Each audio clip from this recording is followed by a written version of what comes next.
Hi, நம்ம சேனலில் இன்றைக்கி என்ன பார்க்க போகிறோன்னா ஒரு அருமையான பூரி மசாலா தான் பார்க்க போகிறோம். எப்படி பண்ணலான்னு பார்க்கலாம் வாங்க. அதுக்கு வானலியில் ஆயில் ஊற்றிட்டு தாளிக்கிறதுக்கு கடுகு, கடலைப்பருப்பு போட்டுட்டு கடுகு நல்லா பொரியவும் இப்போ நம்ம கொஞ்சமாக கருவேப்பிலை ஆட் பண்ணிவிட்டு ஒரு பெரிய ஆனியன் ஸ்லைஸாக கட் பண்ணி வச்சுருக்கேன், அதையும் ஆட் பண்ணிக்கிறேன். கொஞ்சமாக உப்பு சேர்த்துக்கோங்க.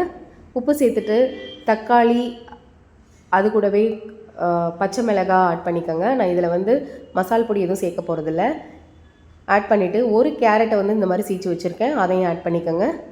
ஆட் பண்ணிவிட்டு இந்த மாதிரி வரங்கோடனே மஞ்சள் பொடி கொஞ்சமாக ஒரு பிஞ்ச் சேர்த்துட்டு கொஞ்சமாக ஒரு 1/4 டம்ளர் தண்ணி ஊற்றி இந்த ஆனியனை வேக விட்டிங்கன்னா கொஞ்சம் சாஃப்டாக இருக்கும். பூரி கிழங்கும் நல்லா டேஸ்ட்டு கொடுக்கும். அதுக்கப்புறமா நம்ம உருளைக்கிழங்கு வேக வச்சுருக்கிறத இந்த மாதிரி ஆட் பண்ணி நல்லா கலந்து விட்டுக்கோங்க.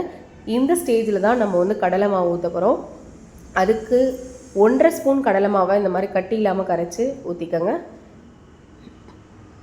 இதுக்கு கொஞ்சம் கூட தண்ணி கலந்துக்கோங்க, ஏன்னா கொஞ்சம் குக்காகவும் கட்டியாயிரும் கடலை மாவு சேர்த்துருக்கதால. கலந்துட்டு இப்போ மல்லி இலை தூவிக்கோங்க.